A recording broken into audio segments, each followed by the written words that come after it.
Hey gang, Will here from the Ashland Fly Shop, and welcome back to the regionally famous Ashland Fly Shop fishing report for the first week of December, the 5th to be exact.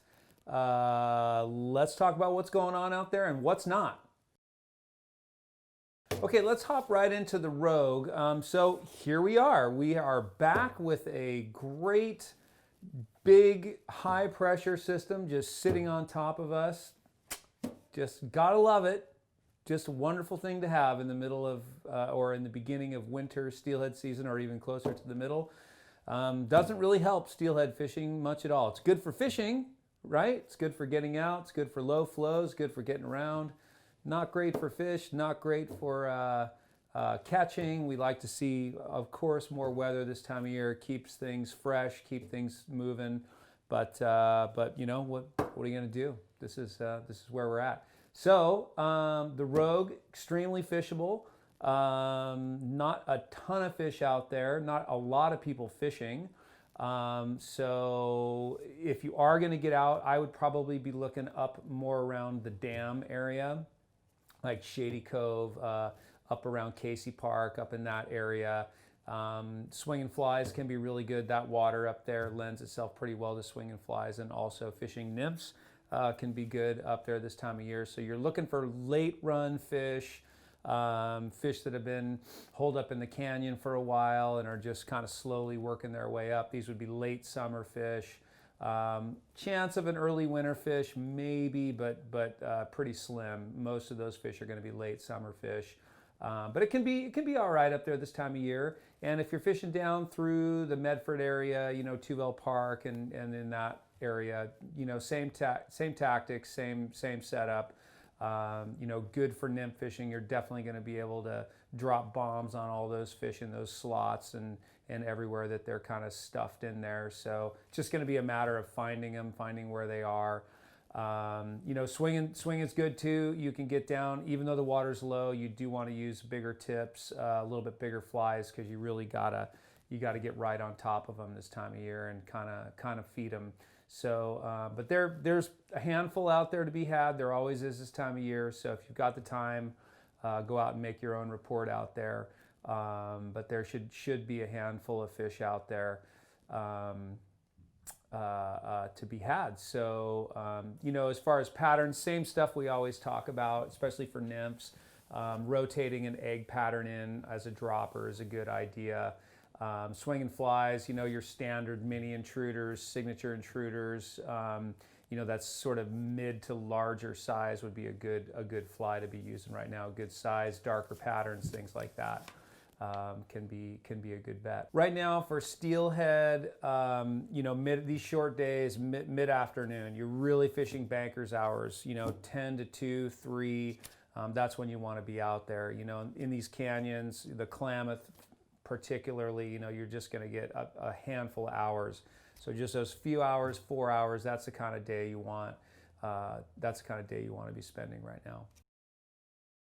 All right, let's talk a little bit about the holy water. The holy water right up around up above the hatchery there, just below Lost Creek Dam, little tailwater. We fish for trout up there. This time of year, we really look for overcast days and blueing olives and stuff like that. So if you see that in the forecast, it can be good. Fog, not usually the same. We want a little more drippy kind of day. A little more overcast, a little bit warmer than, you know, like the colder kind of mornings and days that we've had. So if you see that in the forecast, check it out, get up there, see if you can get them on the surface. That can be a lot of fun this time of year.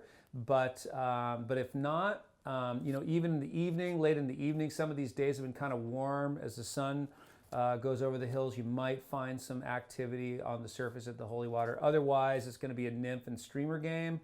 December, January, I found streamers to be a little challenging up there. You know, the fish kind of get into this hibernating kind of mode, but might be able to tempt them with a streamer or a bugger or something here and there.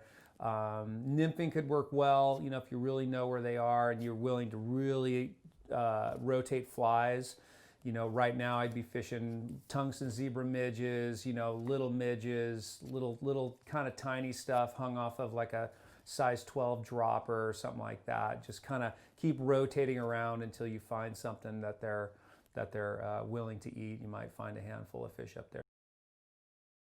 Okay, over the hill on the Klamath, the upper Klamath. We love fishing over there this time of year, and so do a lot of people, I guess. So been pretty busy over there this year. I think it's just because, you know, other steelhead rivers in California and stuff have been a little off or a little slow to get started. So we're really seeing more, a few more folks on the river up there than we typically do, but it's not that uncommon either, and it's been pretty damn good. So upper Klamath is probably our best bet for steelhead right now, and that would be like in that I-5 corridor there, where I-5 crosses upstream. You know, the float from the dam down to Klamath Bridge is a really good float, productive float this time of year, and it has been.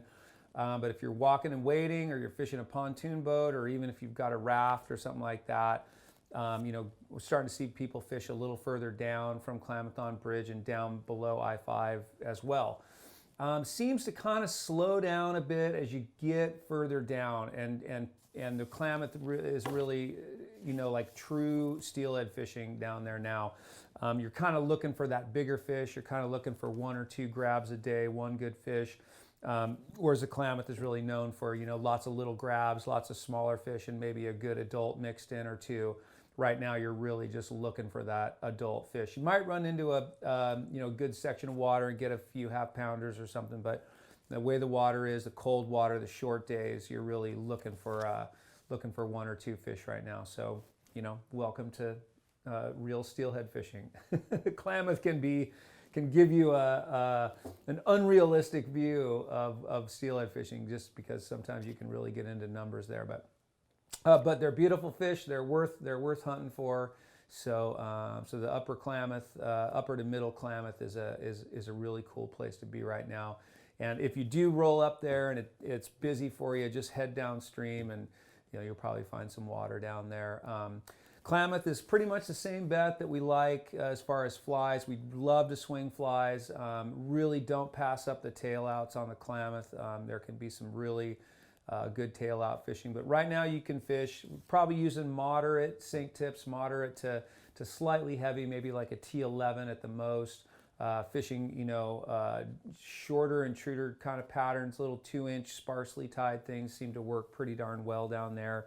You know, no need to get too big, but you do want to put something they'll see in front of them right now. Is a pretty good bet. Nymphing on the Klamath, same stuff as a rogue. We just kind of size everything down a little bit, you know. So, you know, size 8, you know, as your point fly, a heavier fly, and then a smaller drop fly. Eggs work really well. Little glow bugs, things like that can work really well in Klamath fish. But little copper johns, things like that are always going to work well too. So pretty much all the same stuff we fish on the road. We just size everything down slightly.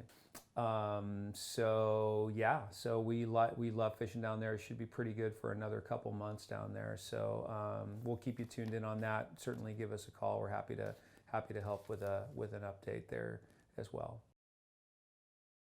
So we like to talk about the coast and coastal steelhead fishing this time of year, and kind of just give you an idea what to expect. So it's just, you know, the setup with the weather is just, it's really rough for the coastal fisheries. You know, those rivers tend to, you know, drop really fast with the rain, and when we don't get rain, they just run at a trickle. So if you're gonna do a coastal expedition, you've got to stay tuned into the weather. You have to stay tuned into the regulations, because they can close those rivers like that when they're really low. So stay tuned into that. Those fish hate low flows too. So even though it's inviting that you can see them or you can get out there, whatever, they hate low flows. They really don't like to bite, you know, in those kind of conditions. So they can be very rough conditions. Sometimes the sandbars will close up again. So you got to really stay tuned into what's going on out there. The best bet always, I think, would be the larger systems, the Rogue, you know, the lower Umpqua. If you can walk into some spots there when it's really low, that can be good. You know, the Chetco can be worth a look, but in low conditions, it's almost straddles that line between a small steelhead kind of stream creek and a larger river, and when it's low, it's really tough, and plus it gets a fair amount of pressure. So So yeah, the coastal thing's tough. Give us a call. We're happy to, happy to talk to you a little bit about it, but that's what you want to think about. You're really looking at weather, you're really looking at conditions and flows and timing it, and it can be pretty challenging when it's set up like this. But this would be the time to start thinking about winter steelhead fishing out there at the coast when we start seeing them after the salmon are kind of through. We get into the true winter steelhead that'll carry us through about February, or somewhere around there, maybe even into March in some spots. So yeah, we'll keep looking at that and keep you in the loop. If you're looking to venture out of the area and find some other spots, enjoy the weather while we have it, might as well enjoy it. A nice spot to head down to would be the Lower Sac. We've got some great friends down there that have been doing quite well. It's been a little cyclical, I think, kind of up and down with some kind of slow days and then some better days. But Lower Sac is, it's right on the edge, a little bit out of our region, but boy, it's such a great trout fishery. If you want to make a plan to go down and just spend a nice, it can be really warm down there on some of these winter days. Looks like the fishing's been pretty darn good and can be this time of year. Winter steelhead fishing this time of year, the Trinity can be a really interesting place to go and explore. If you're from up in our region and you haven't been down there, it's worth going and poking around and considering it as another place to go. It can get busy if the fish are around. Seems like it has been a little hit or miss this year, but this is the time of year that we see some pretty good fishing down there. So our friends have been down there and been at it a bit. We've seen a few good fish come out of there. So let's take a look at some of those fisheries getting out of the region. All right, folks, so those are the main events. That's what we're doing. That's what we're excited about doing for the next several weeks. So as always, we sure appreciate you tuning in. Thanks so much. We appreciate it. We've got a few of our peers on board that are helping us out with some photos and stuff like that, some info on some of these fisheries. We're going to show you a list of their services at the end, so please make note of that. Give them a call if you're looking for a guide day in some of these places. They'd be thrilled to help you out. They're all stars in the region, and we appreciate their contribution. And please give us a call if we can help you with more detail about any of these fisheries. We're happy to. Thanks for tuning in, and we'll see you soon. Happy holidays.